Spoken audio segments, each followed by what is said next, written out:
Okay, ready to go. Okay. So, this is Dave Althoff, retired Marine Corps, retired a lieutenant colonel in what, 1972, August of 72? Yeah. But you started out when and where? What service, what branch of service did you get into to start with? Well, I started out in the Army National Guard. Was in about July of 1950. Yeah, about July of 1950. And I spent 18 months in that Army National Guard unit, and that was a howitzer unit, a 105 millimeter howitzer.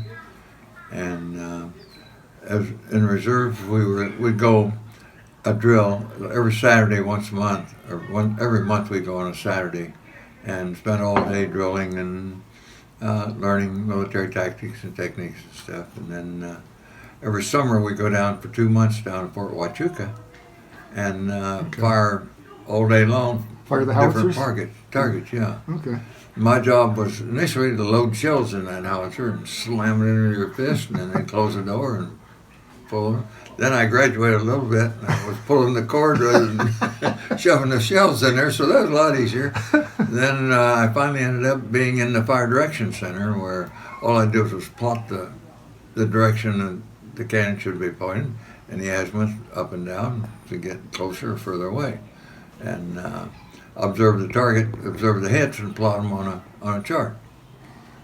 So I spent 18 months doing that. Then I was going to ASU, and I was going to get drafted.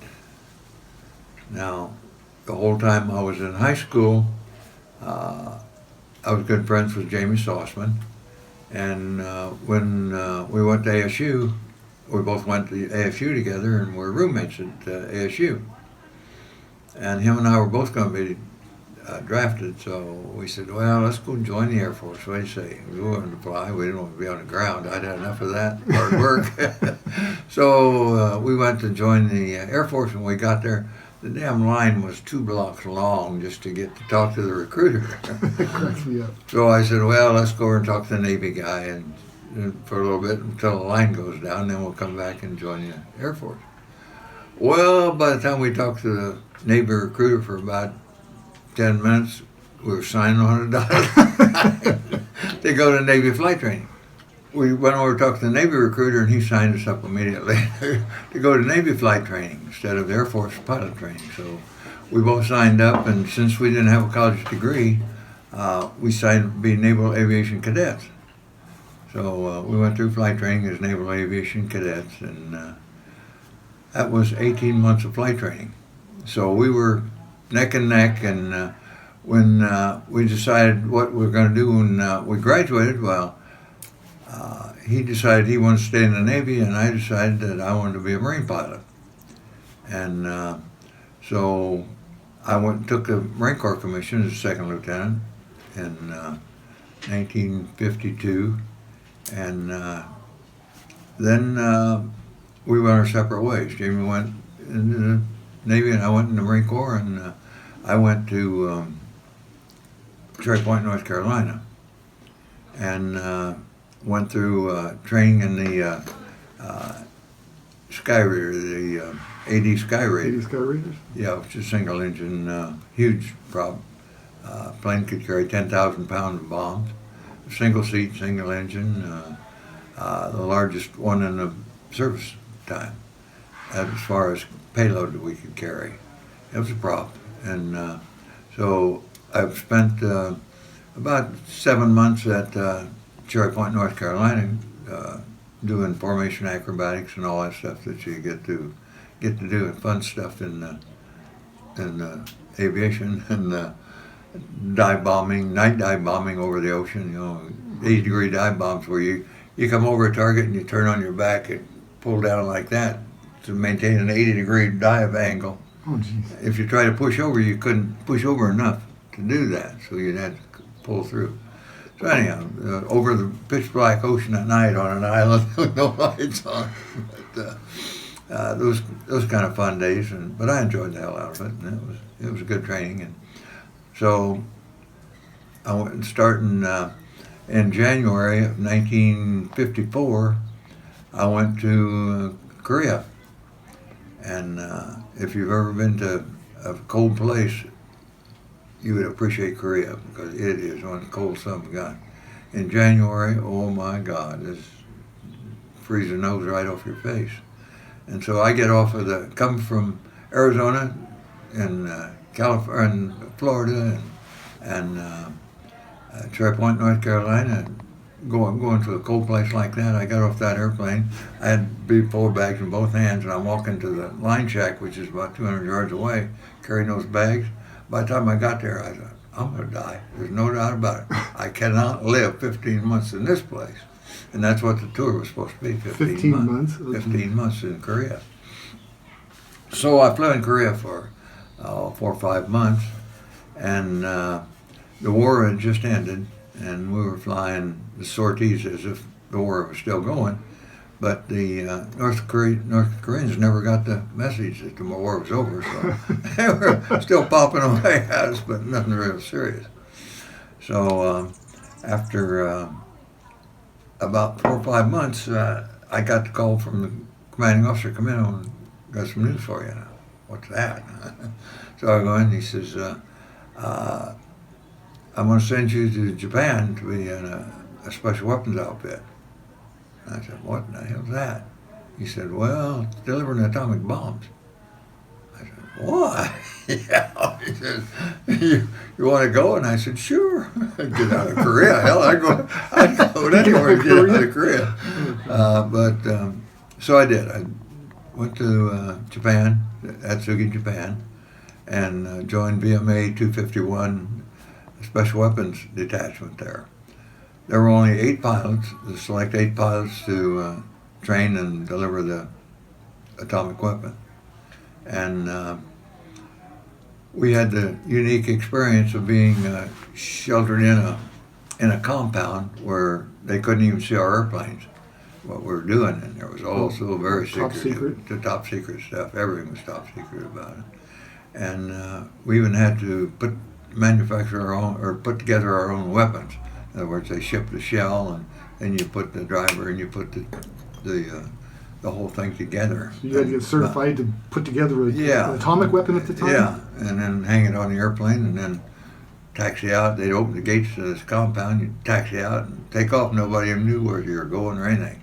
You didn't contact anybody, just went. Then they would, I'd have to go 10 feet off the water, and it was about a 3-hour flight. 3.5 hours. From Atsuga to where? To the coast of Russia. And my target was the submarine pens at Vladivostok in Russia. And it was about 3.5 hours, and it was all over underneath the radar thing, so it was about 10 feet over water to stay out of the radar contact with the enemy. And of course I had nothing to navigate by, I was all over water.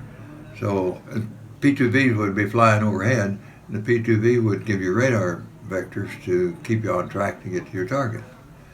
And day after day I was doing that. 3 and 4 times a week I'd be going and loading it up.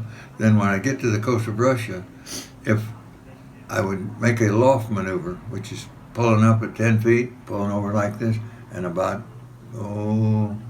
I'd say 90 degrees, you'd push a button to eject it, and then you'd eject the bomb out this way and hit the target and explode, and you'd be 20 ton equal 20 ton TNT.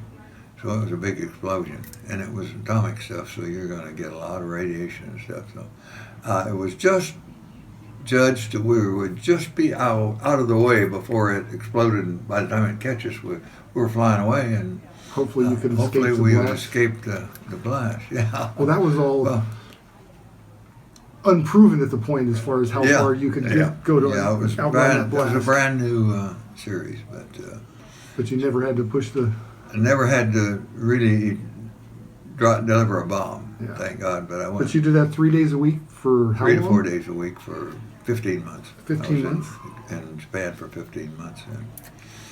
So I had lots of good friends. There were only eight of us in the squadron, and we're the only pilots in the world at that time that qualified to deliver an atomic weapon, because the Air Force hadn't caught up to it yet. And, we were just in the beginning stages of So it. did PJ know anything about you making those flights for that 15 months with the atomic bomb in your belly? Didn't what? Did PJ know about you? Know that you were doing that, or did you guys Yeah, you have to keep it from she you? knew that pretty much what was going on, but not all of it. You're sworn to secrecy, and she could figure out plenty by knowing when she drove by the compound. We were clear the hell over here in this little compound by ourselves, and what we were doing, and going at odd hours and stuff. So it was very secretive. Then after the 15 months, I got orders back to the States. When I left Japan then, and by the way, I did have, I was one of the only Marines that had a family, because I took PJ and Mike over. So we lived in Japan during that 15 months. Most of the time, PJ was there with Mike. We had a Japanese maid, and Mike and her got to be real good friends, and pretty soon he was speaking Japanese better than he spoke English. That's right. And they'd be chatting away, and we'd be sitting there looking at each other. But anyhow, I come back and I go to El Toro, and I'm flying a variety of aircraft there, F-8s and T-33s and different aircraft on different things, just kind of a hodgepodge of missions and stuff, nothing really serious and steady. So that lasted for a while. And then it came up they needed helicopter pilots really bad. There was a big shortage of helicopter pilots, and they knew it was going to be a big part of the war effort from then on. And so I went back to Florida and went to flight training again to get checked out in helicopters. Spent about 3 or 4 months there flying helicopter missions, etc., and went through all the different helicopters that were available at the time, from the very small little sperm jobs to the great big massive, we could haul other airplanes, we could haul howitzers, cars, whatever it was. And so then I went back to Santa Ana, California to fly with helicopter squadron, and went through the first tour in Viet Nam in 1963, flying the H-19. It started out the H-19, and then very shortly after that we got the H-34 helicopter. The upgrade considerable. And shortly after I got there, I was assigned to be the adjutant for the Marine Air Group, which is all the squadrons that were in Viet Nam at the time. And we were stationed at Da Nang.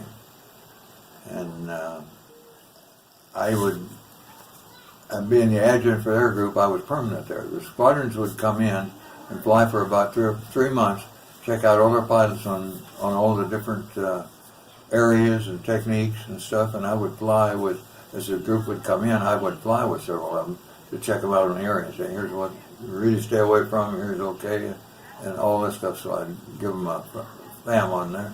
And so the first time I was shot down was the mouth of the Viet River during my first tour. And wasn't all that serious because I landed right in the middle of a bunch of friendly troops, and I was flying with Paul Wagner, and Paul got hit in the arm, but nothing serious. He was the pilot, and I was his co-pilot because I was just checking him out, you know. And so he got the Purple Heart and getting hit in the arm, and then we had to force land at mouth of the Viet, and as I said, it was all the CVs and everybody else was accumulating there to make the move inland. And so very shortly we had the thing repaired and put it back out to the carrier. What kind of damage was done? That it Any hydraulics, or what was the damage? You know, I don't really remember, Doug, but it wasn't too serious. I know that. It was enough, Pressures were but you had to dropping. sit down. Yeah. You had to sit down? I think it was probably the fuel line, and it's squirting fuel on it. It was just something where you had to land, and so our fuel was flying out of Da Nang, so we made it transport back to Da Nang to return the chopper. And so did he check out as a pilot that time? You were checking him out as a pilot, right? So did he pass the test for you? Oh yeah. Yeah, it's good he got it instead of me. So let me think now. I'll turn that off for a minute. Sure. You know, I'm sitting there every evening smoking a cigar and having a beer. And if you'd ask me why, I'd say, well, it's kind of who I really am. Clear back when I was at El Toro, we were having carrier cruises, and we'd go out there for 3 or 4 months, flying off the carrier, landing in all kind of weather, you know, with pitching deck and black and lightning and what have you. And then at the end of the cruise, we'd go back to the air station, and we'd invade the O Club. And there'd be about 20 of us young bucks, about in the 25 to 27 year range, you know, just the peak of our career, kind of. And we were hot stuff. And we'd go take over the bar, and we'd all sit back, stand there, smoke cigars and drink beer, and just be the biggest hot shots you ever see. Well, you had to be to be who you were at that time. Yeah, it was. It'd be the best of the best. Yeah. So, but they were all fantastic guys to fly with, and we'd come back, and the captain of the ship would come in and join us at the O Club for a drink, and his landing signal officer, he's the guy that waves you in, you know. This is back before it was all electronic, and he'd be out there with a lighted suit on and waving you in day and night, you know, and bringing you around to land on that carrier. And, can you imagine? No. As you'd come into the carrier on those pitching decks, that thing would be going like this, you know, in bad weather, and you'd be coming to look like you're flying right into the deck, and it'd go down. You'd So anyhow, the skipper ship came in and congratulated us on a fantastic tour. It's a great professionalism and everything, and how many Roger passes we made. Roger passes where the LSO doesn't have to give you any correction. You just fly it all by yourself, and you're on track, you're on glide slope, you're on speed, everything else, and you just fly it right on down. You never have to have a signal. So he said the amount of Roger passes you guys have made in the last 3 months just absolutely outstanding. So, and as I said, we were 10 feet tall, smoking our cigars and drinking our beer. Those are fantastic memories of it. But it makes me think about all the guys I flew with, and once again, very few of them are alive today. In fact, I can't name one. That whole group. Except you. Helmet, and you get too old, you don't have your present. Okay, so after I went to helicopter training and went to Viet Nam for the first tour in 1963. Yeah, you said you were the adjutant I was the adjutant for the aircraft, Marine Aviator. for all of Vietnam For the squadron, yeah, for the Marine squadrons in Marine Vietnam. squadrons. Okay. And my colonel was an old artillery guy, so him and I had a lot to talk about. He was battery commander for the same house that I was working on. So you could talk shop a little bit with So him? I could talk shop with him there, and him and I became good friends. It was unusual for a captain, and I was a captain at the time. And he was a full colonel, and we just made good friends. And then he just let me kind of run things because he wasn't that much into the aviation side. He was more into wanting to know what was going on out in the field. And he would take off for a month at a time sometimes. And these squadrons would come in, and I'd meet and brief them and act like I was a group commander, so to speak. But it was a good time. And I told you I got shot down to one time there. Then the rest of it was, they were shooting at us every day, but just very little damage for the most part. It was, I'd say about one side of 4 hops you'd get hit with very much. So that was fairly easy the first time, and I flew probably, let me think, 60 missions or something like that. The whole. What was the time span? Is that 9 months? I was there for about, let's see, from July to February, about 7 months. Okay. Yeah. So that was a fairly easy tour for those combat tours, though. But then when I got assigned back to Atsugi, Japan, I was awarded the Bronze Star Medal for my service in Viet Nam that first tour. That was one of my first decorations. And I was still the adjutant for that whole air group then, out of Japan. So that was a very responsible position, and I really enjoyed that. I can't shit on a stick.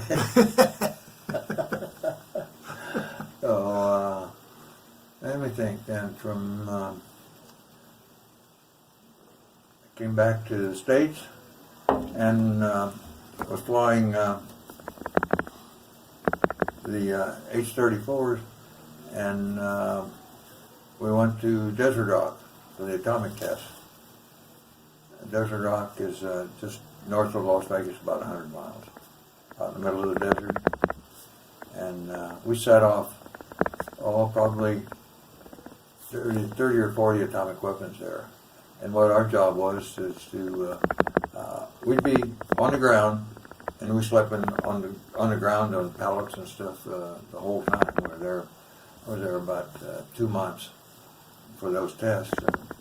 And then after they'd shoot the test off, we'd be sitting there with our eyes covered and everything else, and they'd shoot the test off, and we'd go out and fly around with a Geiger counter and measure the radiation. So we never knew what we were flying into, and you're supposed to be very careful about how much you got, but if the Geiger counter got full, we just get a new one. Get a new badge. And turn that one in. yeah. So when you're bulletproof, you can do that and get away with it. Yeah. Then the following year, I went to Bikini Island on a 9-month cruise aboard the USS Princeton, an aircraft carrier. And we set off a whole raft of atomic weapons there. I had the same job, but there was a lot better circumstances because there we lived on the island with on Bikini Island with all the scientists that were designing and building the weapons and everything. So they were all very highly paid individuals, they were cream of the crop scientists, so they treated them and gave them everything. And the mess hall was open 24 hours a day. Anything you wanted, steak, lobster, you name it, they had it for us. And and we were living in bunks and sleeping like normal people. You were sleeping on the pallets, Yeah. like Desert Rock, huh? Yeah, so I was there for 9 months, and then when I came back, was back about a month when they sent me to North Carolina. And we deployed to the Caribbean for 9 months. And if you're in the Marine Corps, if you're over 9 months, it's considered an overseas tour. Then you get 3 years before you have to go back.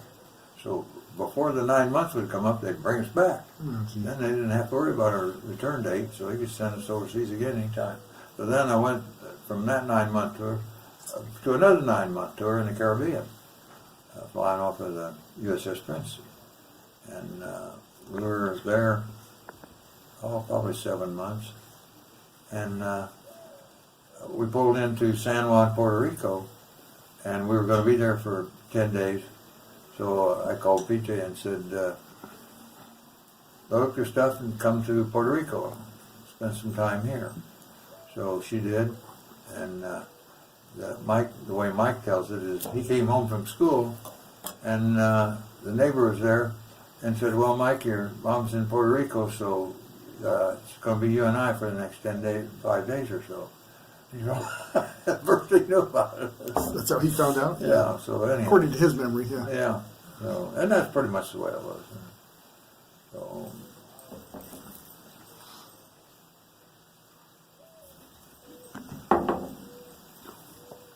I'll turn it off for a little bit. Okay, we'll take a break. I regroup my memory. Because when I get to my second tour, I'm going to have a lot of stories for you. During my career, I flew off of 8 aircraft carriers. So that was exciting time, to say the least. And going from flying a very small helicopter, I went to flying what's called the HR-2S. A great big helicopter with a clamshell doors that go like this. And we're flying out of El Toro, and we'd make trips to Las Vegas. And when we did, I was driving a 1950 Plymouth. It was my second car there. And when we go to Las Vegas, I just open the doors, drive the car in, close the doors, and go to Vegas. I'd land at the ramp in Vegas, open the doors, and drive out, and go to town. Because you were the one that made the call. Yeah. Don't think that was. That wasn't too kosher. Yeah, I don't think there was. Didn't need approval for it. He was the approval. And during that tour at El Toro with or at San Juan with helicopters, we would go up on hunting trips and land guys and take to my friends and land and up in the national forest and stuff, and way the hell out where you couldn't even get to with a donkey heart. Land and pitch tent, spend the night, do some hunting, and head for home. There you go. So that's my experience with hunting that I really enjoyed. So we had 12 of those huge helicopters on our cruise to the Caribbean. And while I was there, I got transferred back to El Toro to go overseas again. Right about the end of my 9 months, they sent me back to El Toro and sent me back overseas for my second tour in Vietnam. What year was that? That was 1967. So I go for another 13 months this tour this time, and That was one of the bad times too, wasn't it? oh, yeah, 1967 was right about the height of the war, and I was assigned to HMM 262, and that was the name of the helicopter squadron, and flying the CH-46. That's a big twin-engine job, and that's 90 feet from the front tip of the rotor to the back tip. So when you're landing, you got to have a lot of space to put that big dude in there. And a 5-man crew had a pilot, co-pilot, a gunner on each side, 50 caliber weapons with a gunner on each side, and the crew chief. And it took all 5 of us to really maneuver that thing into these tight zones with rocks and tree stumps and everything else, and sit down while they were getting shot at. So spent some time at Marble Mountain. Then shortly we deployed to Quang Tri, which is way up along the DMZ, way up north, about as far as you get north. And so I spent the rest of my time there. So I was probably close to 12 months up at Quang Tri, where we were flying daily. And during my time there, I flew 1,084 combat missions. And was shot down 3 more times.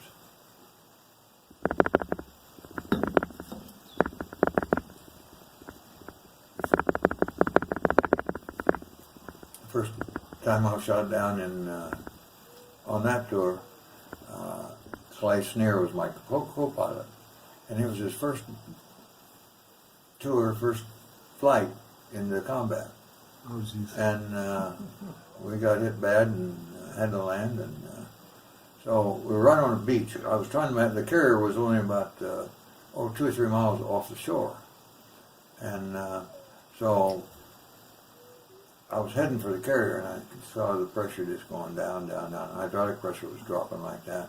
I just landed in time, and the controls freeze up because it operates under 2,500 pounds of pressure. and you are not going to control anything if it freezes up that way. I just made it to the ground, but we were on the beach, pretty close to the beach. So the controls froze right. Just as I landed, This is your and by landing? the time I shut down, the controls were froze up. No hydraulic pressure left, because it was hit a couple places in the line. And 8 of those rounds went right behind my head. And both hydraulic lines run up and down right behind your head, about 8 inches behind your head. And a round went through and clipped both lines. There's 2 systems, and either one fell, you can still fly with the other, but you can't fly without at least one of them. Yeah. And so we landed, and I said, well, it looks like we could get back to the carrier if we get some fluid and go out to the carrier, my wingman go out to the carrier, get some fluid, and then we come back and put it back in there, and I can make it to the ship from here, I think. So I was on the radio to the squadron CO, and he said, well, you come back and describe me the situation. So I said, Clay Sneer, I said, okay, you get out there in front of the chopper and watch up and down the beach for the bad guys to come in. Well, he's scared shitless. His eyes about that big around. He's laying down there on his belly out front, his pistol and his rifle by his side, watching for the bad guys to come. But they got close, but they didn't get to us. And then we were firing. They were hitting the chopper still. And when we come back with the hydraulic fluid, you have to get up on top of the chopper to put it in the top up here. So the crew chief is Bob Harrison is up there putting the hydraulic fluid in, and I'm sitting there ready to crank up. And hurry up, Bob! Come on, hurry up! Trust me, I'm hurrying. So he gets it in there, and then I crank up, and he's got a shop towel, and he's holding it around those 2 lines as tight as he can, because the 2,500 pressure is just blowing the steam like steam, you know. So we crank up, and immediately I lift off and head back to the carrier. And Clay's holding us to. No, it was the crew chief, because it was outside of the cockpit. Okay, just right here on the other side of the cockpit, and he's up there holding that thing with shop towels right there under the trying to keep the. Trying to hold 2,500 pounds of pressure with his hands. Yeah. And so once again, we land, and I no sooner landed and controls froze again. And Clay, to this day, he says, "You son of a bitch, you know what you did? You left me there. You went back to the carrier, and you left me there to fight this all by myself." I said, "Oh no, you had the 2 gunners and the crew chief to take care of it, help you out."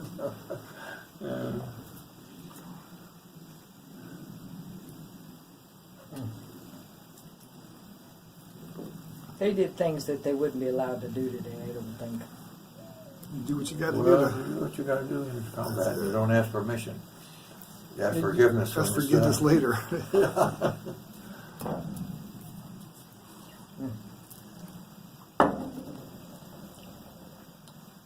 So we're flying day and night, and the main chore is to resupply folks on the ground and do the medivacs and take care of everybody that's out there to supply with water and ammunition and food and what have you.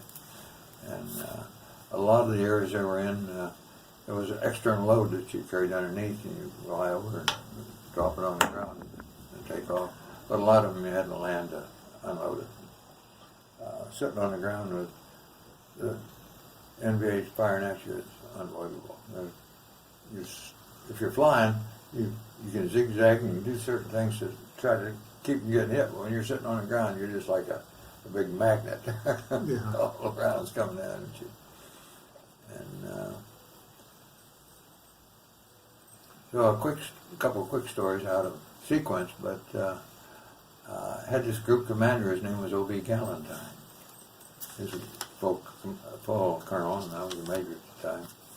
And we had from January to May of 1968, we lost 14 choppers completely destroyed by the enemy action, and 47 guys killed. my whole tour, I never had a crew member seriously wounded. Had a few nicks and what have you, but with some shrapnel flying through the belly, but never had a serious wound out of the whole time.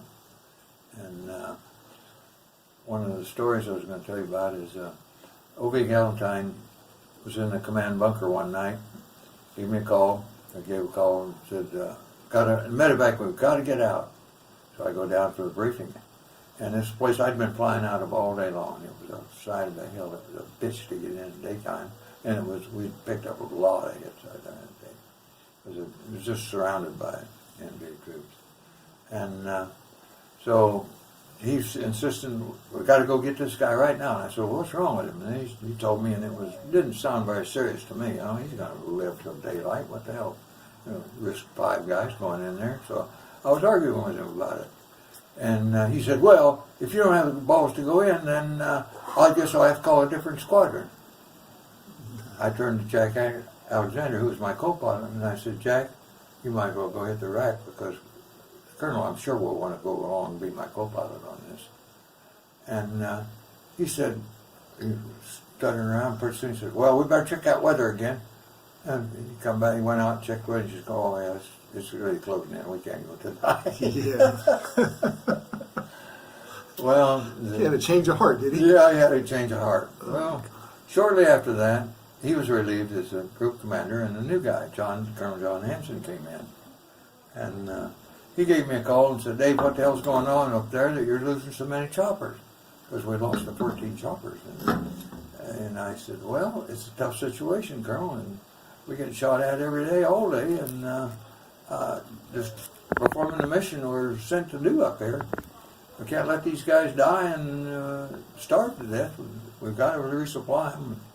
And he said, well, okay. And I said, well, why don't you come fly with me a couple of days and see if you got any recommendations? What was his name again? John Hanson, Colonel. And he was the air group commander. So he shows up the second day in Vietnam, and he's got a starch flight suit on, cover all squared away. He looks like a movie star, you know, walks right in there. And I'm in a cruddy old sweat-stained, dirty flight suit from all the dust and shit flying up. And I go, oh man, I bet I'm making a hell of an impression on this guy. So we go out and do some resupply mission and stuff, and we're getting shot at pretty regularly, taking some hits and stuff, but none, all that serious. And then when I would fly, I would always have the recon troops radio frequency on, so I could hear when guys got in trouble, and then I'd know immediately something that I had to do. Not many people did that because they didn't want to know what was going on out there. But so I was listening to the call for this guy screaming on the radio, man, we got to have help, we got to have help. And so I said, got the location, I said, okay, I'll be there as soon as possible. Headed over there, and the situation was there were 9 men in the patrol. There was, Lieutenant leading it, and a hospital corpsman, Lanny Long, and then 7 other radio operator and what have you. And out of the 9, 6 of them were killed, and 2 of them were badly wounded, including the platoon leader and the Lanny Long, the corpsman. They were shot bad. But still, there were 6 of them laying around in the bush, and we landed about, probably 50 yards from them, but they had to be carry all the dead, and meanwhile, they were surrounded, and we were just getting shot out of us. So we get them out of there, and the colonel heard the screams and yells for help, they're dying, they're killing us, come, police are coming to get us, please come and get us. So he heard that, and he said, my God, man, no way you can turn that down. I said, no, we're going to go in regardless. Mm-hmm. So we're going to get shot up pretty bad, but Lanny Long and the platoon leader were hit bad. Lanny had a sucking chest wound and a bullet through his thigh, and he's out there helping carry these guys. And so I'd send my crew chief and 2 gunners out, but they're spread around an area that's probably 300 yards across, and so we get them all loaded in, and we take off and get back, and there were the only two survivors. Well, there's the radio operator was uninjured for the most part, but all the rest of the 8 of them were either killed or badly wounded. So all the guys that could see it were knew what went on, were back to hospital ship. As soon as I got them out there, I took them right to the hospital ship and unloaded them, and so I didn't even know where they were or anything. And then I was written up, the colonel made sure I was written up for a Silver Star for that mission, which I did get. And then as a sequel to this, Lanning Long and the patrol leader looked me up. They kept in contact. They were in the same hospital and recovery stuff together, so they became friends, and they decided to look me up, and that was shortly after I retired in '72. And so they call and say, hey, we'd like to come out and see you. Let's see, Lanning was from West Virginia, and the patrol leader was from Michigan. So they jump on planes to come out to see me, just to thank me in person for saving their bacon. And we all became good friends. We stayed at the bar till closed, and then we went out on the patio and stayed till daylight. But, so then I became friends with them, and he came out a couple times. Lanning came out regularly every couple of years, and every year on that date, May the 18th, I get a call from him. Say, 50 years ago, 51 years ago, 52 years ago, you pulled my ass out there. I just want to thank you once again. Then he got married, and he brought his wife out to meet me, his wife Ann. And so then we went out to dinner and we talked and whatever. We spent a couple of days together, and he went back, and then they started having kids. And he had a couple girls, and they were a couple years apart. But I'm sitting there watching TV one Saturday afternoon, watching a football game, and the doorbell rings. I go to the door, and this little girl, about 7 or 8 years old, she says, "Are you Mr. Althoff?" And I said, "Yes." "What's that do for honey?" She said, "If it weren't for you, I wouldn't be alive." Yeah. And she started bawling her eyes out, and then Lanny walked around the corner and said, "Oh, that's you, Colonel." Oh, shit. Oh, man, that was something else. So anyhow, the little girl's name is, oh God, I'm not even sure bad. I doubt I ever forget her. Anyhow, she grows up and joins the Army and goes through officer training. And when she gets ready to get her bars pinned on, she asks me to go and pin her bars on. That's pretty cool. So I go and pin bars on her. And she goes off and goes to Iraq. And the last a couple of years ago, last year, when he called me to thank me on May the 18th, I said, "By the way, what's her name doing? Daughter." And he said, "Well, I tell you what, she's now a major in the Army, and she's in charge of the field hospital in Iraq." So, just for the fact that I was there on the site and was able to get them out, made a big impact on a lot of people. Yeah. But he still calls me after. And the last time he came out was about 3 years ago. 3 years ago, I think it was. And we all went out to dinner. Yeah. Cool. Let's take a little break here on this. Okay. Okay, the second part of the story was my flight with Colonel Hanson. We get the guys to the hospital ship and go back, and the airplane shot up pretty bad, so we get another airplane and go out for the rest of the day to fly more missions, like we always do. And so we get another airplane, go out, and same type of thing. We got a bad situation with recon folks. I had to go get them and load them up, and we get hit really bad. And I take off and get about 600 yards from where I picked up. The pressure is dropping again. Always the damn hydraulic pressure. The hydraulic lines, because they're running up the side and all the way back and everything. So I had to land. And we were surrounded. Where I landed, that was really bad, and we were surrounded. So our wingman couldn't land to pick us up because of the heavy volume. So we get out of the chopper, because when the chopper's on the ground, man, they're drilling that thing right and left. And so we had taken 8 hits right in the windscreen, right between us. And an area about like that just blew the whole thing out. 8 rounds came through there. And so we land and get all of us together in a circle around the airplane and laying our bellies in the dirt, shooting back with our 45s like we're going to make a difference or something, you know. But hold them off, and then we called in enough fixed wing to give us some relief from all the bad guys shooting at us. And, we're groping around in the dirt to take us back. And they land us at Quang Tree, and we go back to the operation shack and for a debrief. And I said, well, Colonel, as we're leaving to go back to the line shack, I'm looking at the Colonel. His flash is now covered with dirt and dust, sweat stains from it.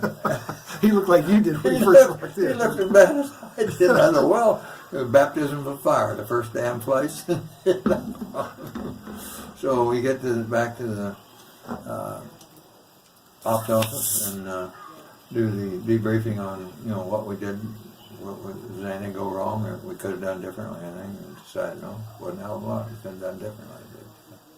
Then I've got pictures of this chopper shot up. You'll believe when you see them. A big hole in the windscreen, and a lot of the rounds that you'll see in it were after we landed.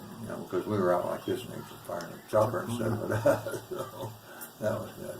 But so then I asked the Colonel just before he jumps in his jeep to take off. I said, "Well, Colonel, you got any suggestions?" He said, "No, just keep doing what you're doing." But from then on, anything I wanted from the group, any kind of support of any kind, man, I got it immediately, no matter what. Oh, I was going to tell you, before we got really shot up, we were going in to pick up this group, and I had to land right on top of a ridge line. And as we're going in, this is the guy that put the rounds into us. He's sitting right on top of a ridge line, and he's a sniper there. He put the 8 rounds in front of us. So I just kept boring right in on him, and the gunners couldn't get to him because the deflection is on about like this, and they're on the side of the chopper, and they couldn't get to him. And I made some turn stuff, but couldn't get him. So the situation was so bad, I had to get in there right away. So I go in, I land right on top of him, and as we're going, I said, when I say lower the ramp, there's a switch, lower the friggin' ramp. So I land right on top of the guy and said, lower the ramp, and crushed him like a bug. That's one way to do it. So he goes back and he's telling everybody the story in the air group, in the command post and everything, and wow, killed an NBA with a ramp. And I submitted the report, after action report, and it always says how many killed in action, or KIA, or killed by air, KBA, or I put KBR. And Ops Officer Art Crane was a friend of mine. He called me and said, Dave, what the hell's a KBR? I said, you don't know what KBR is? No, what is it? I said, killed by ramp. You invented the kill by ramp. Oh, God. That story made the rounds at headquarters, Marine Corps, and everywhere for quite a while. Let's see then. So was Hanson on that hop with you when that happened? So he was there to be there with it and see. Okay. Yeah. He's the one who rode the ramp on the ground. He did. Okay. Yeah. All I did was fly over and land on him. Lower that ramp. Oh,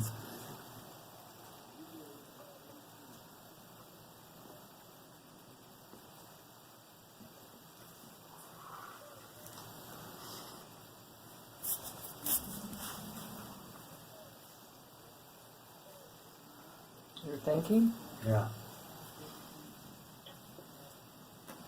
trying to keep things in some kind of order. Yeah, that's all right. Wherever, And it's all good.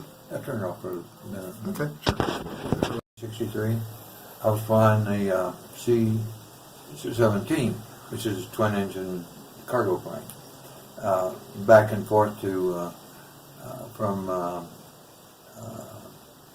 Da Nang to Saigon, and go down and pick up fresh fruits and vegetables and stuff like that, to bring back to the troops for the mess hall, what have you. And so I was going every Wednesday. I was going at noon, and I would land, and while they were loading the aircraft and stuff, I would go down to this floating restaurant. It was just off in the bay at Saigon, and eat lobster and live it up. Finish my meal, go back. They'd have a plane load, and I'd go on back to Vietnam. Well, on one of the trips, I told the guys I was going to Vietnam, and one of the chaplain for the air group had this ceramic elephant. And I said, "Where'd you get that elephant?" He said, "Oh, I picked it up the last time I was in Saigon." And I said, "I'll be damned." So I started talking to some of the guys. Said, "Oh man, we'd all like to have one of those." So about six or seven of them agreed they wanted me to pick up an elephant for them. It was only about $35. So I picked up the elephants in a little mini pickup truck, a little Vietnamese truck, and we had that thing loaded, stacked high with elephants. Well, right in the middle of Saigon traffic, the damn thing broke down. So I had to unload those things right in the middle of the street with all this traffic and everything running back and forth. And I waved down a couple of cabs, and loaded those cabs up with the elephants, and took them back to the airplane, loaded them, and headed back to Vietnam. And when I'm approaching Da Nang to land, normally for a cargo airplane, the crew chief said, the radar operator there would say, "You need any help on getting your load? You need a forklift or anything like that?" And he says, "What's your cargo?" And I said, "Well, today I've got 13 elephants." What? 13 elephants? What are you talking about? I said, 13 elephants, but we can handle it. Okay. So I pulled right up to the ramp to unload where where the tower's right here, and you're looking down, and we started unloading those elephants. Those little ceramic elephants about 2 feet tall, 3 feet tall. Was that the same restaurant that got blown up? Another. See, I didn't know that was tied together. Oh, yeah. Oh, well, geez. this was another trip. See, I'd go every Wednesday during my almost entire tour there. I was flying in every Wednesday to pick up. And how long was that? Was that like a 12-month tour, or 9-month, or 7-month? Let's see. How long was that? First tour, I was there 6 or 7 months. Yeah. So that was on your first tour? On my first tour. Yeah. Okay. And I went back my last time, and the warrant officer checked in, so he was going to take my job, my place, to fly the transport down to pick up the stuff. So I took him along, show him what all the ropes and where to go and park and load and everything.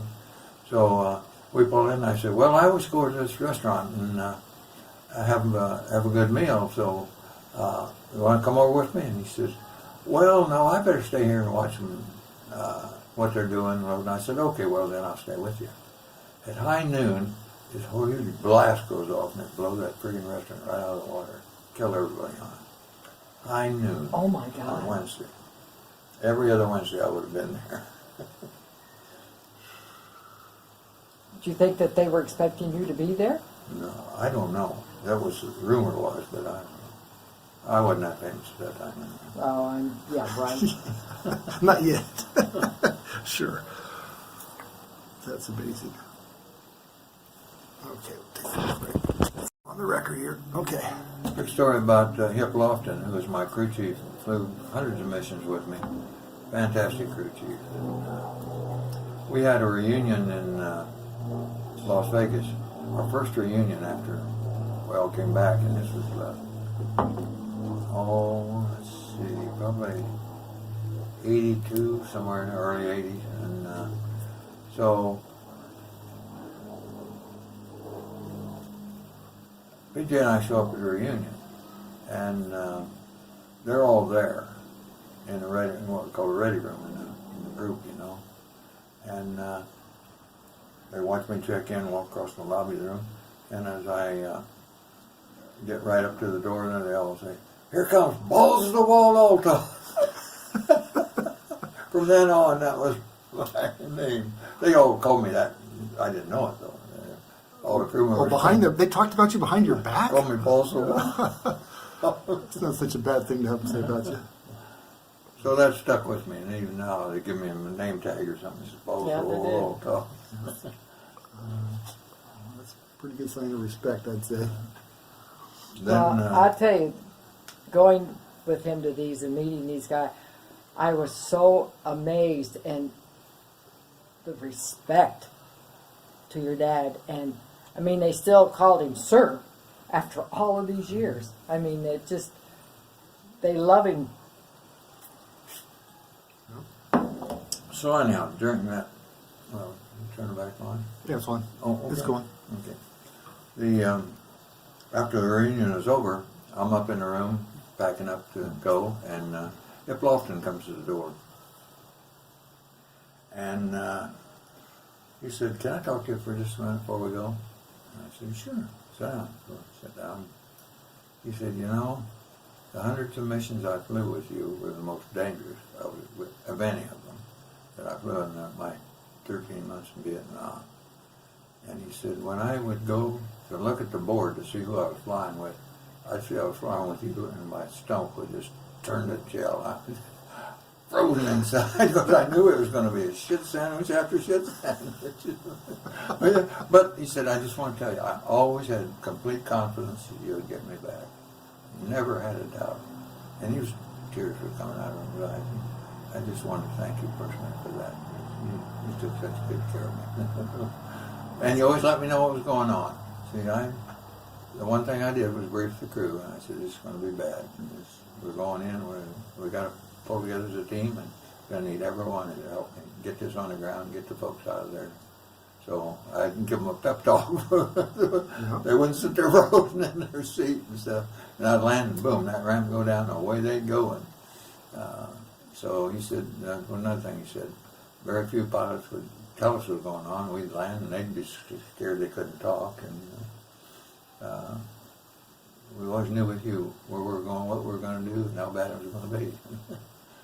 So, Was he the one that was saying that the sound of your voice in his headset was the calmingness? yeah. He's the one that said, okay, yeah. Yeah, he said that I would be going into a zone that was impossible to get out of, apparently, and I was calm, collected, and said, "Here's what we're going to do. We're going to do it this way and that way." We're going to get it done, then we're going to go back, we're going to have a cigar and a beer in the ready room and celebrate it.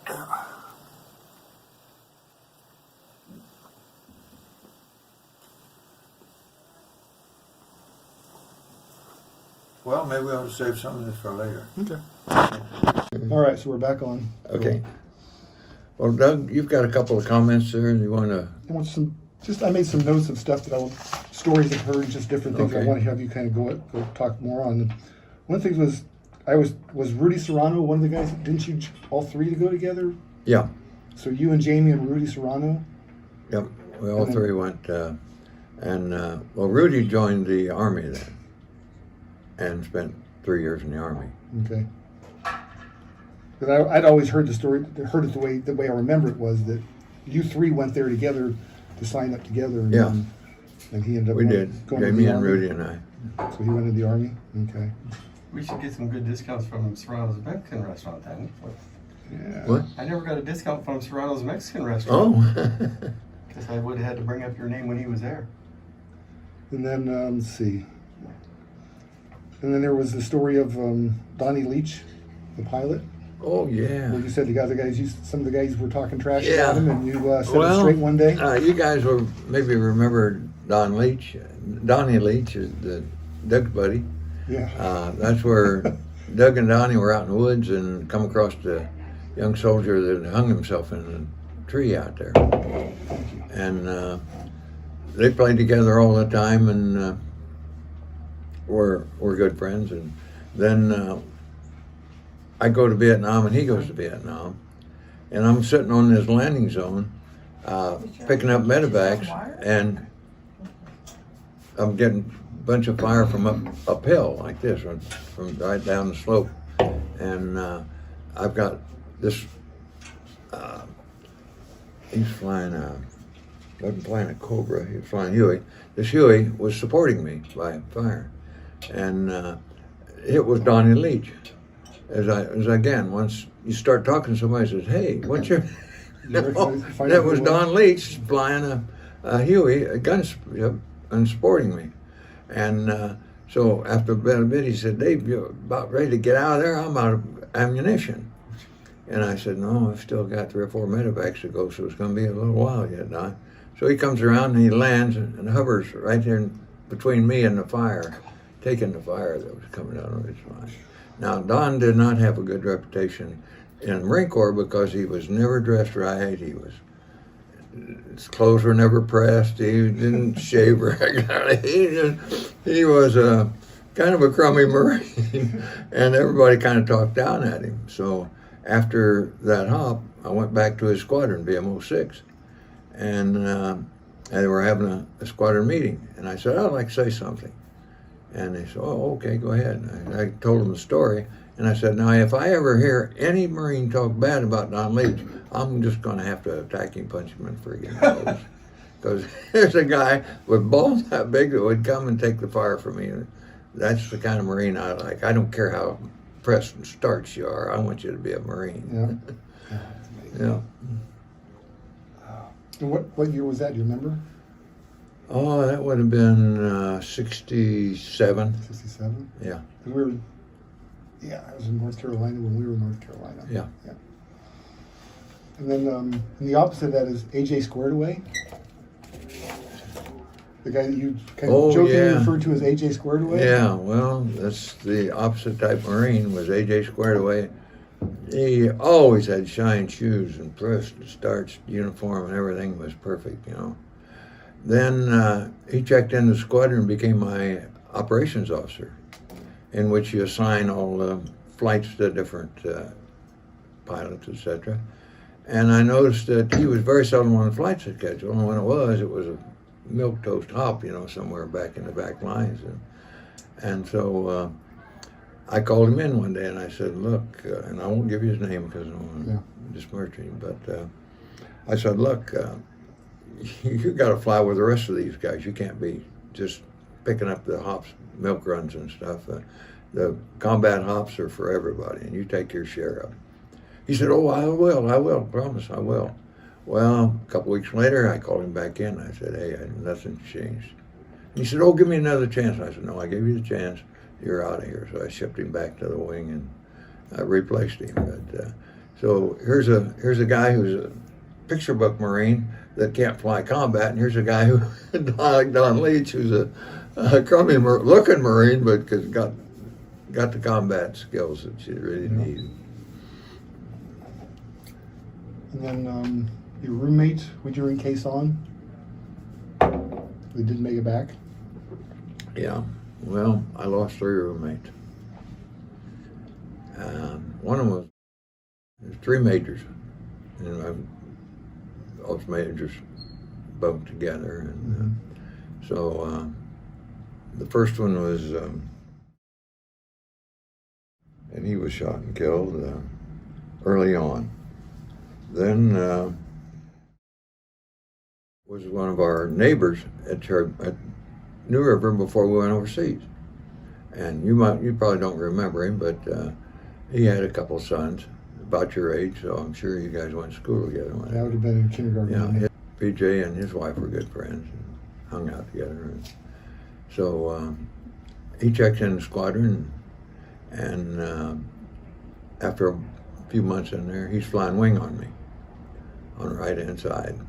And pretty soon I hear him holler, I'm going in, Dave, I'm going in. I looked, and the airplane pitched like this, and then broke in two.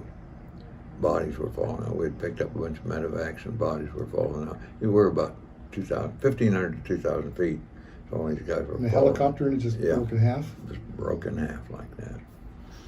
And the thing was, he was a spit and polish Marine, but he was a good pilot, a great pilot. And that morning, we had a dawn launch, and so about 5:30 or 6, I wake up, he's sitting on the edge of his bunk shining his shoes, combat boots. And I said, a real Marine doesn't shine his combat boots before he goes into combat. He said, well, this Marine does. I said, okay. So then after they crash, and it's just, the airplane was just a million pieces. And so I land immediately to see what I could do to help. And so I'm going through the wreckage and looking at different stuff, and I pick up this shiny boot with a foot is still in it. Then I have to go home or go back to the back to the base and go through his gear and pack it to send to his wife. And I couldn't tell her stories like that, of course, but I told her all kind of good stories about what a great pilot he was and everything. Going into Quezon, and there's a big ravine there with the river going through it, and I've got lots of pictures of that. And normally you'd stay up above the hills until you get to Quezon and make a steep descent to the runway, because there's just BC all over the place out there. Well, for some reason, that morning, decided that he'd let down and go through the canyon. Dumb move. And even his wingman said, I ain't going down there. He stayed up here and watched me go down there. Yeah, and had 20 Marines aboard. He was taking them into Quezon with 20 Marines aboard, and mechanics and hydraulics guys and stuff, and to repair helicopters at Quezon. And so they crashed and burned, and he crashed in this river bottom. I had to go in and pick that up too. And so there's 3 of my roommates. The first one, when he was killed, I wasn't in that area, so I didn't have to go into him. But the other 2, I had to go and pick up the pieces. That's not. So, Take a little break. okay, I could use a beer after thinking about that. Okay, here's my thoughts on the politics involved in the Vietnam War.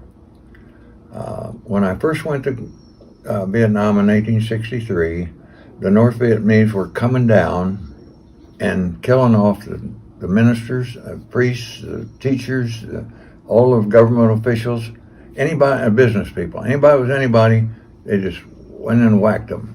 They left no leadership in the country. So then when they come down into a village, hell, there's nobody there to protest against them or lead the protest, So they would give these guys rifles and stuff and say, hey, shoot the American guys. We were there to advise the South Vietnamese how to fight off the North Vietnamese that were invading their country. North Vietnam is a bunch of hills and rocks and stub and nothing, whereas South Vietnam got all the rice fields and the industry, the ports and stuff that economically is very feasible. And North Vietnamese wanted to overrun that and take it over. So then they built up and built up. I was there as an advisor flying with South Vietnamese helicopter pilots, teaching them how to go into zones and with the LIPFAR and what have you, navigate and do other stuff. So that was a training period for the Vietnamese. Then it started escalating. I left there in January of '64, went back to the air group in Okinawa. And that's when the big push really started. They started coming down the Ho Chi Minh Trail by the thousands and thousands. Well, instead of looking at this like, here's North Vietnam, here's South Vietnam, these guys are coming across the border here, let's stop them at the border. They were coming down in droves, and they were getting on these hilltops and all the landing zones stuff around the area. Then you got to go fight them in a whole country. If it's fairly a narrow gap between North Vietnam and South Vietnam. You could have lined up there and let them come in their trucks and their artillery and everything, blow the crap out of them, and don't let them get into the country, then try to fight them. And we were fighting. The Marines are not a defensive force. The Marines are on offense. That's what we train for all the time. get out of your trenches and go get them. Don't sit around on your butts, you know. Well, that was not to be. Like Quezon, we were there just to defend the perimeter right there in that one hilltop. That's not what we're for. We should have been out in the field 100%. Yep. With all of our air power and all of our troops and not piecemeal them into it, you know. As they saw the build up, then they would wait till it got really bad, then they'd throw in a few more troops, another 1,000 here, another 1,000 there. And then they spread all over the country. So that whole McNamara group that were whiz kids at making cars and all that crap were horrible at conducting a war. I had no sense at all what that is. So that's my take on it. Okay, we'd been flying off the carrier off the coast of Viet Nam for probably 3 or 4 months, and going into combat every day and what have you. And the ship had to go back to Japan to refuel, rearm, and do some maintenance. And it was there for a week. And so we went back with the ship, and on the way, we had tremendous waves, and that ship was just going up and down 15, 20 feet just like this. Worst storms you've ever seen. And we're fine. Well, we get to Japan, and we pull into the harbor and dock at the harbor, and the harbor is rising and falling like this, just slowly. The ship is going right on, up and down just a little bit, a little wobbling back and forth on the mooring. And those of us that had been on it for all those months and never been seasick were all lined up at the rail, barfing our guts. That slow motion just got to us. Yeah. And so anyhow, we're in Japan, and Japan's a big party town, really big party town. So what year was this? What? What year was this? Oh God, what year was that? That had to have been 63, yeah. So the first tour? Yeah. So we get together and go in town and take over a bar, just to have one hell of a time until about 2 in the morning. But the Liberty was only until midnight, what they call Cinderella Liberty. So at midnight, you got to be back aboard the ship. Well, hell, we all come roaring in drunk as skunks about 2 or 2:30. And the CO of the ship reported us to the admiral in Hawaii. And so the day after that, I get this text or fax from the admiral in Hawaii. It says, it's been noted that your squadron is in serious not offense, but seriously over leave in Japan. And it says, I expect you to find out who the men involved in that were and seriously reprimand them. So I sent him back a message, and I said, the following named men are severely reprimanded. First one on the list was David Althoff. Ended up with, thank you, sir, we have been severely reprimanded. So I called the squadron in. We had brought back some vodka and stuff, and we were in port, you know, what the hell's the difference? So we had some vodka and mixed up a bunch of orange juice and vodka, and we're get out and get over our hangover. And I have all the enlisted guys in the ready room and everything. I say, I have a sad duty to perform here, gentlemen. It breaks my heart to have to do this, but I'm going to do it anyhow. I said, I've gotten a message from Comair Supak, which is the Admiral's designation, and it said that certain members of the squadron were over leave in Tokyo last night, and I'm going to have to severely reprimand you. Then I said, okay, the following named men are hereby severely reprimanded. And that's when I started reading off the list. Everybody's screaming and calling and clapping. So I was a bad boy, and I had to pay for it. Well, what did they do to you? Nothing. Yeah, what could they do? We were going back to Vietnam. Indians put you in jail instead of sending you to Vietnam. I think I'll take the stockade. Mhm. Oh, please. Really? What worse can they do to them? Mhm. Oh, that was funny. Okay, well, I don't remember exactly where we left off last time, but I'll just pick up with some stories and we'll work into things from there, okay? Okay. I want to tell you something about coincidence. You know, it was I told you last time about Jamie Saltzman and I being in high school and college together and joining the service together, and then him lying over me at 20,000 feet when I'm down 10 feet over the deck delivering atomic weapons. So that's kind of a coincidence, huh? Yeah, it is. Well, here's another coincidence. A guy is on Hill 861, and he's been shot, and needs to be medevac, so I go ahead and medevac him. And as I'm lifting off from the site and taking off, we get shot up through the belly and hits him through the thigh.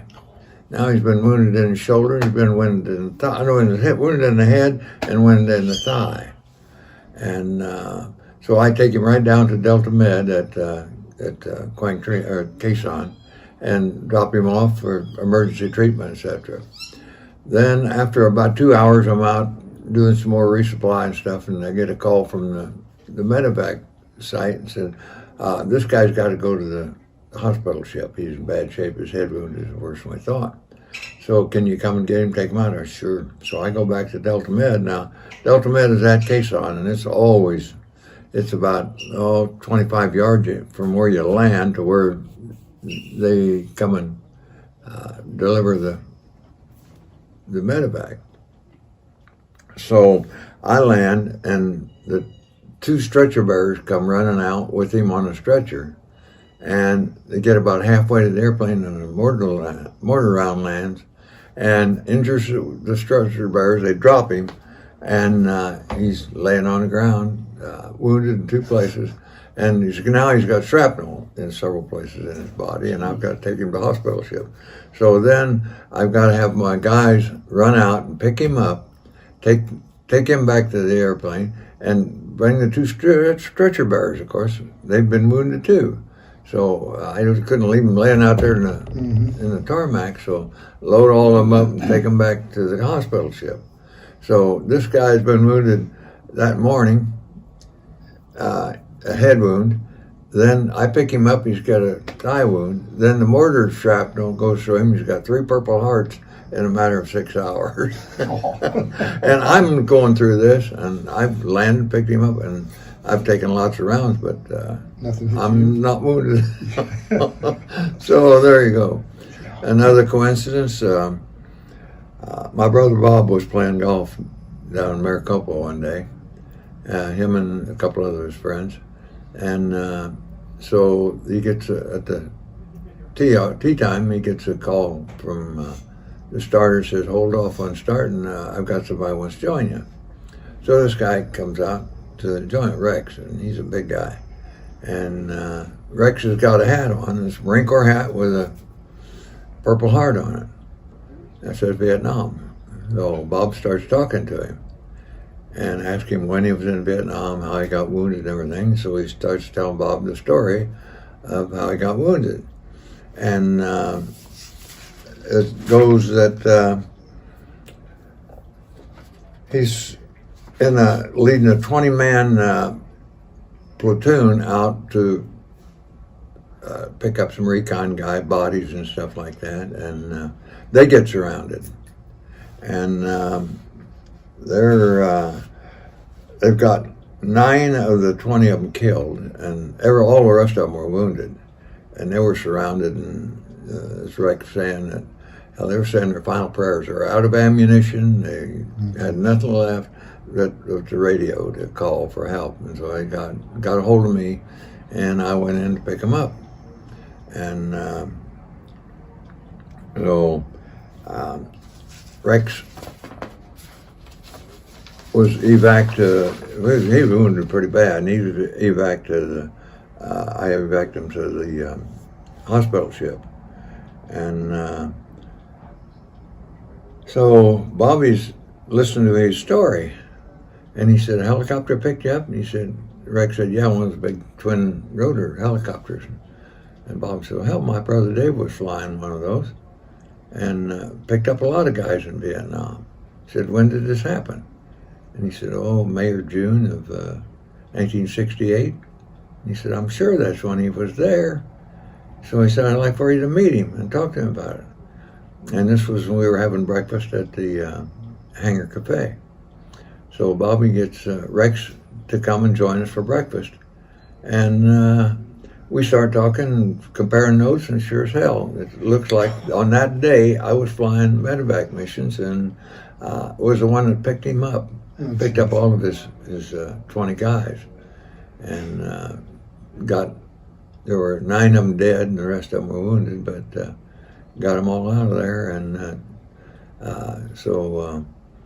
then Rex was going back to visit his sons. He had 2 sons that lived in Michigan, and he was going back to visit his sons. We become friends, so we met for breakfast several times. And then Rex was saying, well, I'm going to go back to visit my sons, and I'd like to have a picture of you to send back, and me to take back with him, show him who saved my ass. And so I said, well, fine. Took the picture, and I had a picture of the chopper. It was shot full of holes. I mean, shit, that's the one that you saw all the speckled skin patches and stuff. And so it took a picture of him holding the picture of the helicopter with me. Takes it back to his sons, and they're just flabbergasted. Holy shit, Dad, how'd you ever live through that? He said, well, it was tough being shot up on the ground, but then we got in the chopper and we're still getting shot up as we're taking off from there. So anyhow, that's quite a coincidence to meet Rex after 68, after 50 years, you know. Yeah. And He just happens to golf. put that all together, yeah, just because he's golfing with me. Okay, so that's the story.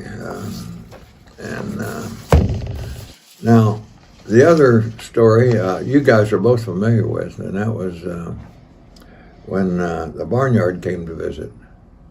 The Barnyard was on 13 May of 1968. He was in that group of 9 folks, and 6 of them were killed. 2 of them were wounded bad. Barnyard and the platoon commander were wounded bad, and the corpsman was the only one not wounded out of the 9 guys. And same situation, they're all surrounded and they're just taking all kind of fire. And so I go in to pick them up, and we shot them pretty bad, but got them out of there and didn't get shot down. We made them back to the hospital ship. But I've got the letter from Barnyard. He came to visit us when I was living in Tempe. Remember, we sat around the table. What was his Barnyard? That's his nickname, or what Yeah, was his name? Corporal Bernard was his, but they called him Barnyard. Okay. And he was wounded bad. He had, as I recall, he was right-handed or left-handed, and he lost his left arm. He lost his arm and part of his leg, and I mean, he was in horrible shape. Spent months, years in rehab and stuff. And so while he was in rehab, he had a lot of these vets would come in and talk to the guys that had PTSD like he did bad. He was bad PTSD. But he had these guys come in and talk to him while he was in rehab, and pretty much impressed him. And after he come to see us, talked to us for a while, and he started doing that. He started working as a rehab guy to meet with vets, and he did that for a lot of years almost until he died. He died about 6 or 8 years ago. But he called me often and told me how he was doing, and then as he started getting worse, and physically he just wasn't able to do it. But and he passed away. But here's a couple of his things and statements that you might read it, if you can read it, Doug. Yeah. Okay, it's in his handwriting. It's a little. It's going to take some deciphering here. This is to Colonel Lanny Cope, Yeah. dated 8-20-93. Yeah. Sorry I took so long, but I broke down a few times. What I am sending isn't the best story. Really, it's not possible to tell. Only those of us that could believe what happened. Only those of us there, I think. only of us there could believe what happened. For the man, Dave Althoff, I'll go anywhere, anytime. I can never, underlined, repay a Marine with balls that big. For the past 20 years, I've been trying to pay back a lot of the people who helped me so long ago. My job is to help veterans and dependents get through the VA bullshit. Veterans benefit counselors, I have to try to pay back people that got me here, or God wanted somebody else's chance to be productive. Sorry, it's kind of Okay. broken up in here. Attached, please find what Dave Althoff Brought back from brought back from Da Nang. I am 480% service connected, Disability. retired Marine, GS 99, helping people every day. Semper Fi, the barnyard. So then that type statement is one you really submitted for the Medal of Honor for me. Oh yeah. His version of what happened when he was out there. Yeah. Cool. At one point, weren't you kind of along that same line of having to let the family know about it? Didn't you serve at one point as you'd actually go to the families and tell them? When I came back from my second tour, I was at New River, and one of my jobs was to, if anybody in that area, the Marines were killed, I would have to go out and talk to the families and give them the story on as much as I could find out about their husbands or fathers or uncles and whoever. And so I did that maybe, not all that often, maybe 5 or 6 times. And that was a tough one, when you're standing right there, and she's got 3 kids hanging on her, and she's crying her eyes out and going hysterical, and the kids are, I don't know what the hell's going on and what have you. And you ain't coming back, honey. I'm sorry, but But can you imagine a nicer guy being able to talk to these families? Yeah. I don't know, anybody could do that job more than a couple of times and survive mentally. Well, most guys can't survive that more than a couple, 3 or 4 months. Cause Well, yeah, that's emotional. I can't see another tragedy unfold like that. Yeah. Let's see. Now, I have to tell you about one of the gals that I went to talk to about that her husband was killed, and he was a good friend of mine. And she had 3 kids, and he was within a couple of weeks of coming home. And so she had to make all those decisions of what to do. She was living on the base and had to move off base and all this stuff. So she had all these decisions to make. And one of my jobs was to help them through this, to see how help them move or whatever, to advise them on as much as I could on what to do. Well, this gal, I was getting calls from her practically every day, and helped her buy a car. I had bought a new Mercury station wagon, that green job. I don't know if you remember it or not. Wood paneling on the side originally. Yeah, Yeah. so when she went to buy a car, she wanted to buy exactly what I had. And pretty soon PJ said, "Hey, look, Yeah. this is getting too thick. You're going to have to get somebody else." I said, "Yeah, you're right." So I had to sign somebody else to help her. Yeah. Shoot. Okay, then let's see. They wanted you to go back for a third tour. Yeah, well, that's why I retired. One of the reasons I retired.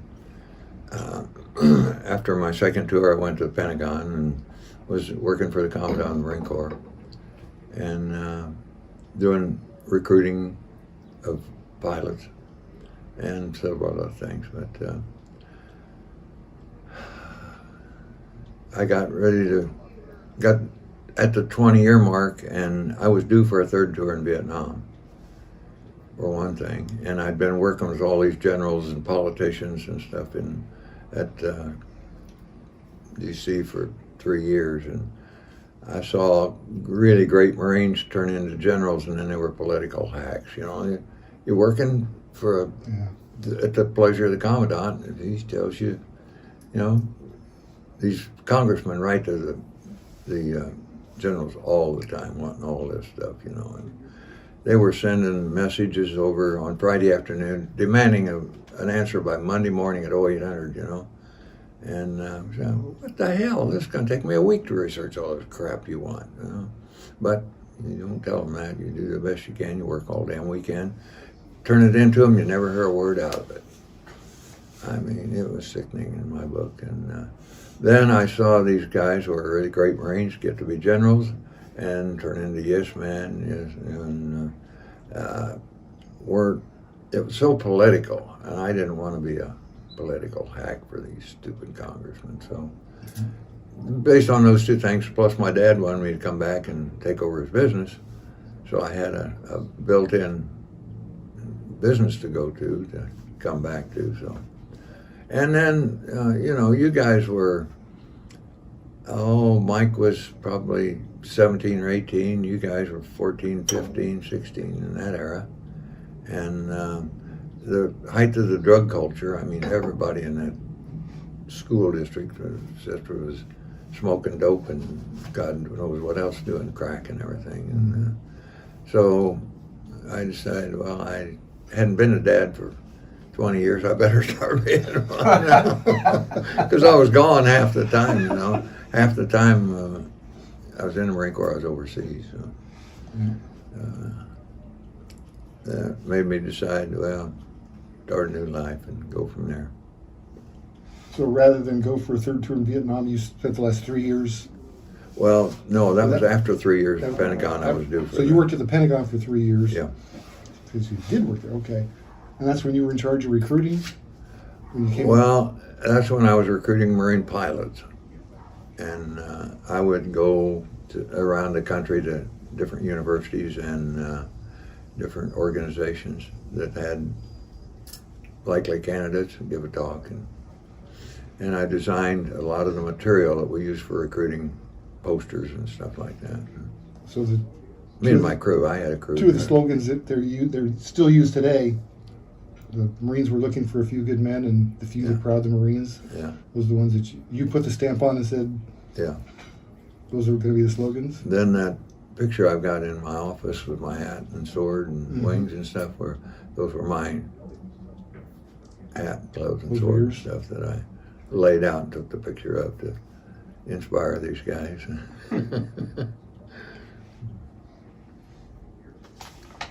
And then the Supergaggle, the origins of the Supergaggle. Oh, okay. Oh, good old Supergaggle. Saved a lot of lives with that maneuver. But the way it happened was, this was early 68. Mid-68, about 1st of May of 68. My squadron had the assignment of supplying all the hills that were overlooking Quezon, which is kind of down in a basin. And all these hills, 581, 881, north, south, all the way around, we had to resupply those.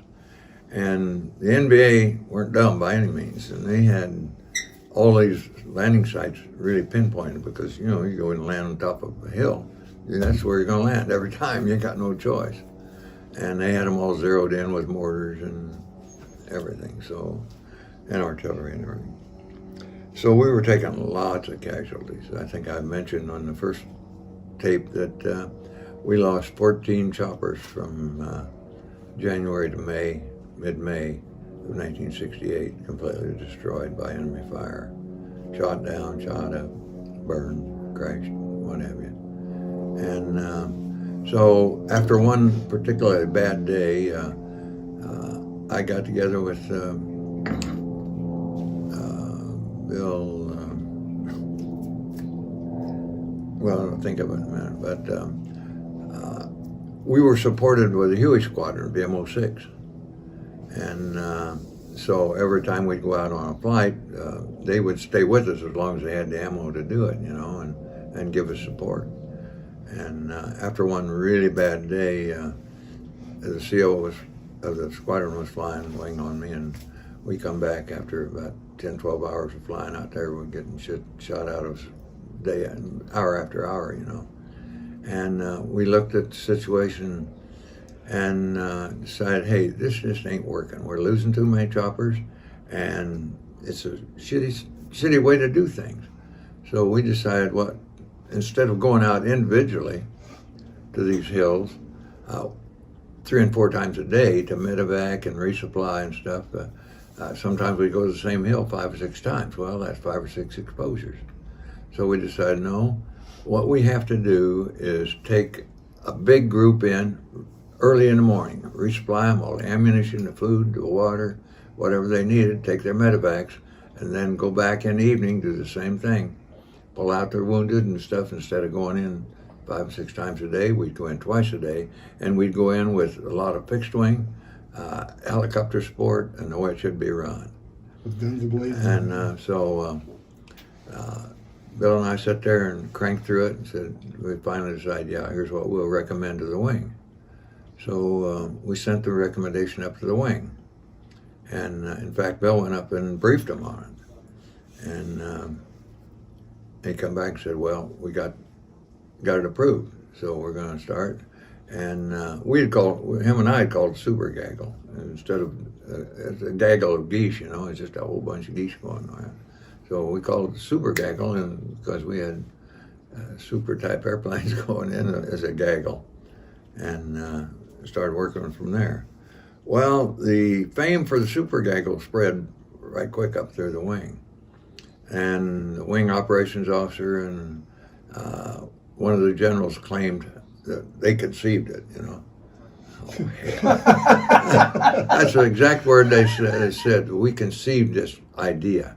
They didn't conceive anything. They just took exactly what we told them we should be doing and said, okay, do it. They approved it. They didn't conceive anything. So anyhow, it worked a lot better that way, and it you know, it felt a lot more secure. Immediate improvements. Yeah, because you had the Huey gunships down, you had the fixed wing coming in, and we knew kind of where their positions were, their artillery and what have you, and so it was a lot safer that way. Probably only so many places they could shoot from. Yeah. They set up their artillery and stuff, but you know, after the first shot, we'd have them pegged and then wipe them out. Yeah. Good deal. So Supergaggle worked out really, really well for us. Something the generals came up with, right? Yeah. So did other squadrons do the same thing? In Well, different yeah, parts we had 262 there as the first one, and I was augmented with 364, some of their choppers, because we were taking 12 at a time into these zones, and we couldn't support that many. We couldn't get that many up and running, so we'd go in, we'd get some of theirs and some of ours to go. But one thing, some of the guys I've met when we've talked about this would say they would go look to see who they were flying with or whatever, and when they saw they were with Althoff, a relief, because they knew he'd bring them back. Well, the first thing was scared shitless.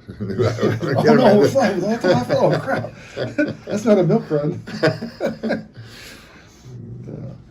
So another part of that, earlier you were talking about at the end of your tour, about coming back to Arizona.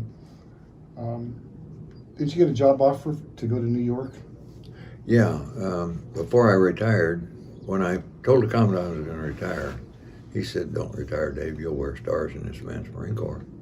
No doubt about it." I said, "Well, I might wear stars, but I won't have a family, and I'll be working for politicians, and etc. And I just don't want to do that.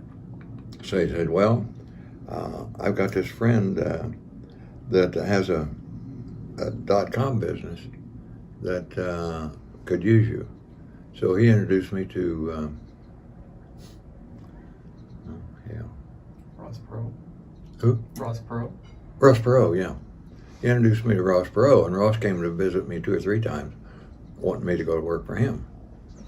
And he was saying, your office will be #1 Wall Street. And I said, oh, joy. Gee, I wish we would have lived in New York. Yeah, wouldn't that been better? Oh, boy. Thank you. I could spend 4 hours a day driving back and forth to my job and stuff. But Man. so after a while, I looked at that and said, no, I just didn't go back to Arizona and be a little realtor back there. And I was working on weekends, I was working for a real estate company there, just under training with them, going out with some of their salespeople, their top salespeople, and going through the system and seeing how to do it. And it was all computerized back there in Virginia. And so then I come to Arizona and buy Dad's business and start working in it, and got elected to the board of the multiple listing system.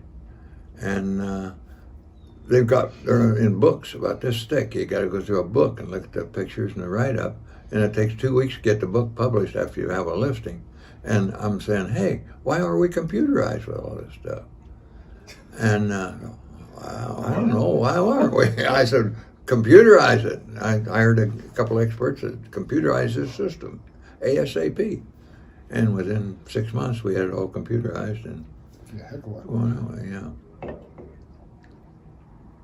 One thing I just thought of is that, like you were talking, AJ squared away didn't fly combat missions, but I seem to remember you saying that at some point you didn't want to force your people to fly anything that you hadn't already done. So you would figure out what the worst mission was, and Well, yeah, I told them, see, you look at, say, 10 or 12 missions in the day in the morning, and some of them you know are going to be really crappy missions, and others are not that bad. So I always told the scheduling officer, schedule me for the worst one. Then the rest of them won't have a bitch. I can't say, oh, he's skating off doing this.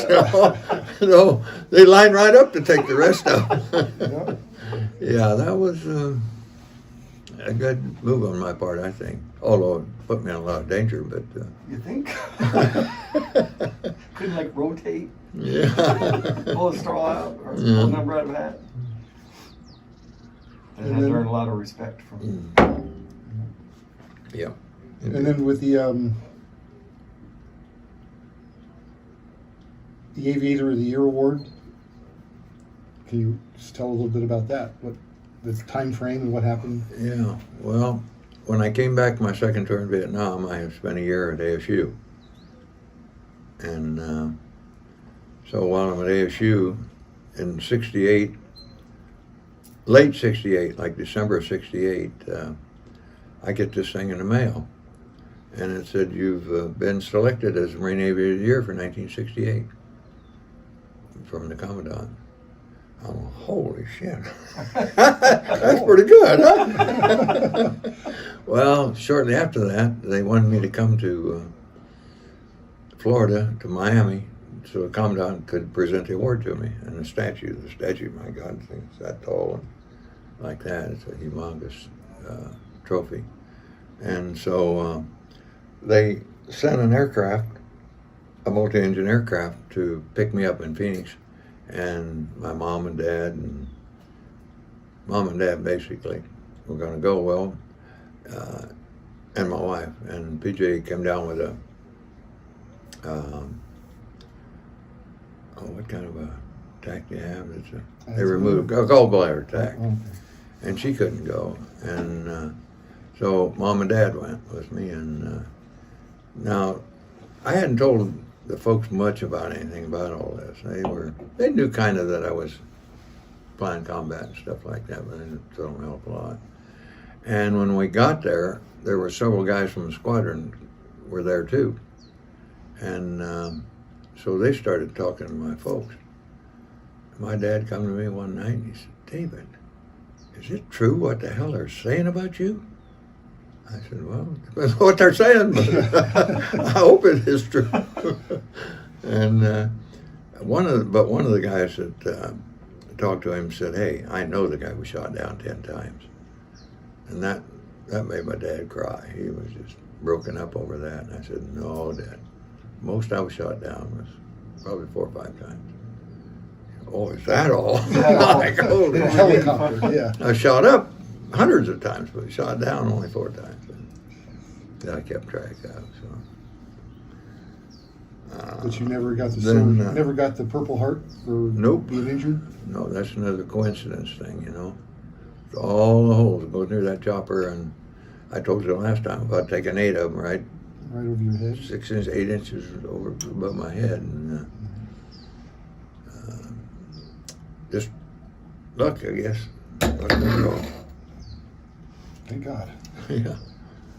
And then there was a publicity tour. They send you all over the place on the Ed Sullivan Show, and Yeah.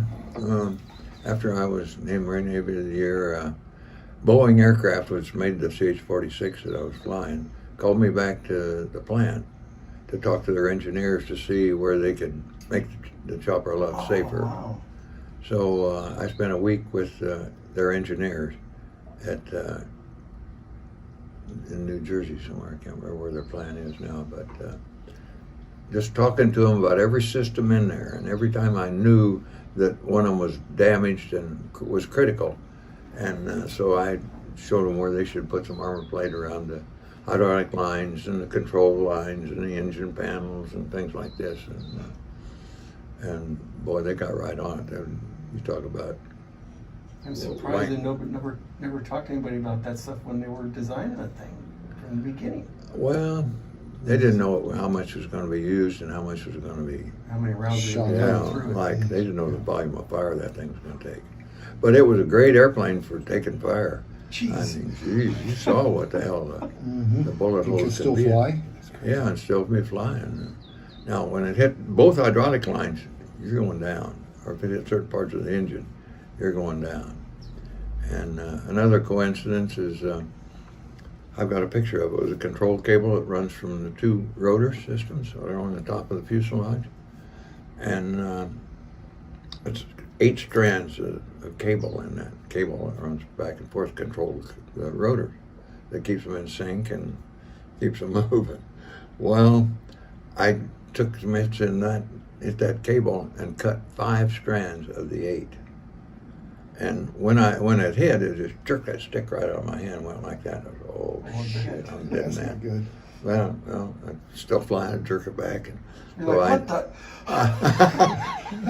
I'm not dead yet, so I might as well try to land. Keep going. Yeah, so I immediately land, and they started taking a look, and there's holes all along the top of the fuselage, and it cut this cable in a couple places, but the worst one was that 5 strands of the 8 strands were cut. Thank God they And had that's- 8 strands and not just 5. Yeah, that's right, and thank God they didn't cut 1 or 2 more, because that's on a lot of tension, you know, with those rotors. And, just have it, and in fact, that's why I cut the power way down once I found out, hey, we're gonna be able to maybe land this thing. I just cut the power way back and landed immediately. But And then for the Ed Sullivan Show, okay. weren't you pretty sick that day?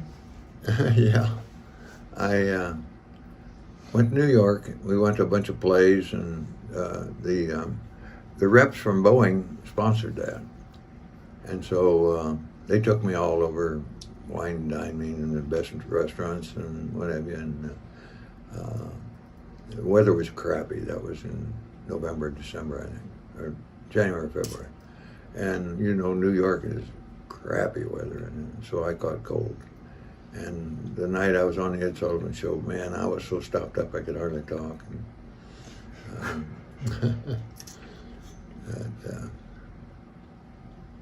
And then the Larry King interview, didn't you do an interview with Larry King? yeah, Larry was kind of a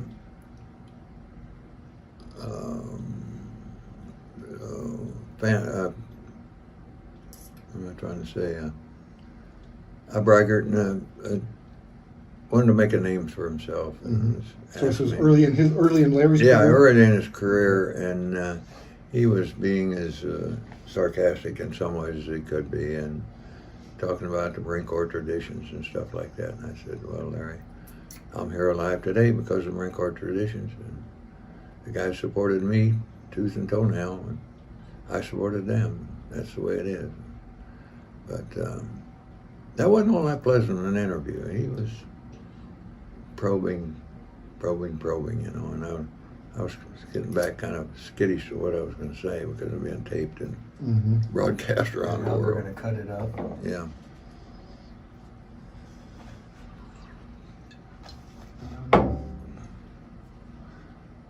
And then since the service, the talks you've given to the graduating classes in California and Florida, the flight schools. Well, So before we that's go to that, I've got a couple more Okay. statements here from people just off the cuff wrote me. This is from Jeff Sokobal, a patrol leader for one of the rescues I made there. It was just a normal, everyday type rescue, but you want to read that? Yeah, okay.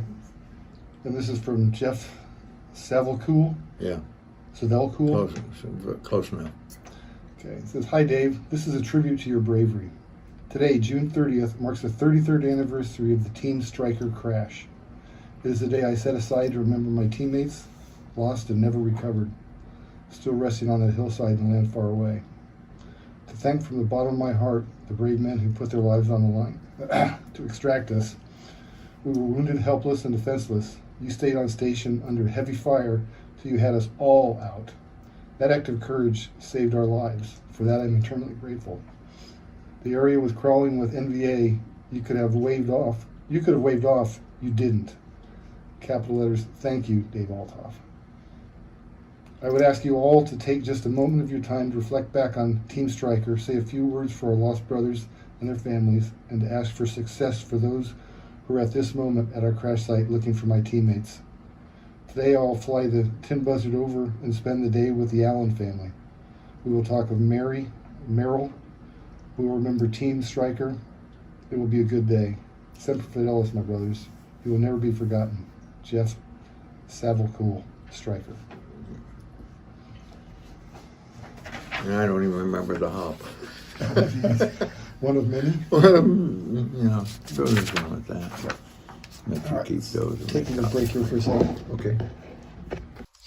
I told you last time, Doug, about the night we got the call to go in and medevac these guys on the side of a hill, and the group commander was there and briefed the mission. And I said, "Hey, I've been flying out there all day long, and there ain't no way you can get into that zone at night, and they're surrounded by NVA.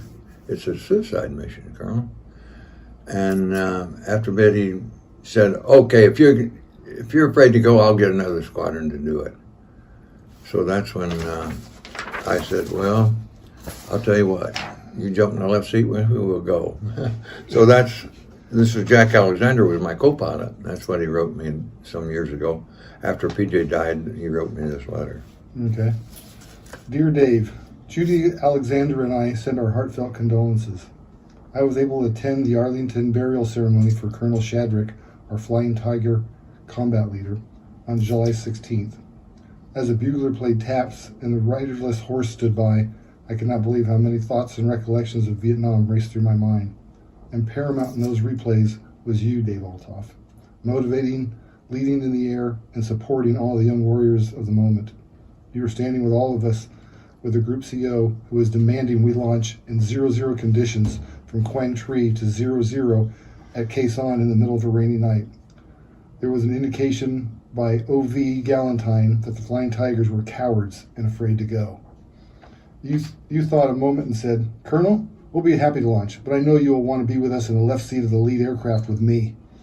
The colonel looked a bit startled with that remark, but collected himself and then noted we had better recheck the weather conditions at Khe Sanh again. The bottom line, we never launched that night. The major, Dave Althoff, was our hero, and his leadership and guts clearly saved all of us from what clearly would have been a disastrous assignment. God bless you, Semper Fi, Whip. Is that ready to turn off, or is it off? It's still going. Oh, well, that's That's good for now? yeah, Okay. good for now. Yeah.